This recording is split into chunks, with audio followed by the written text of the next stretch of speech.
So ayan guys, nandito tayo sa Eugenio Lupis sa may Antipolo. So ito yung makikita nyo sa taas.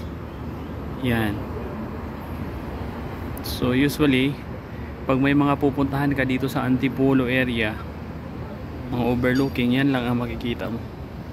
Yan hanggang doon.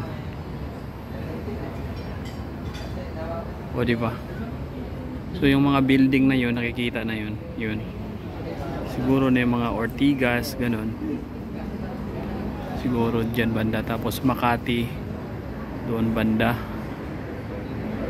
So ayan. Yang Kabahayan. Yan, Cainta, Pasig, dito banda. Yun o. Doon yata yung Cainta. Kasi yung mga building na yun. Teka.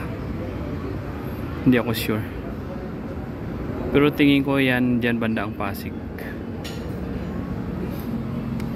So ayan. Tapos yung dulo, Laguna Divay.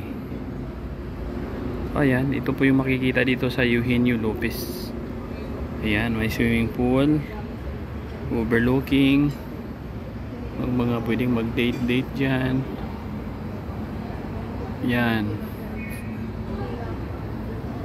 Mas maganda siguro dito pag may mga telescope para makikita mo talaga yung ano, malapitan ano. So yan na po yung kabuuan ng ano, hindi pa siguro, hindi naman kabuuan yan, Metro Manila. So nandyan na yung Pasig, Makati, Ortigas, Mandaluyong. Yan, yan na. Marikina, dito banda yan sa likod siguro, Marikina.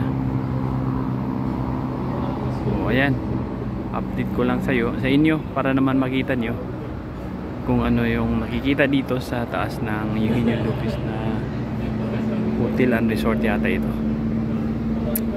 So sa mga hindi pa nakapunta dito, at least nakikita niyo kung anong nakikita dito sa taas.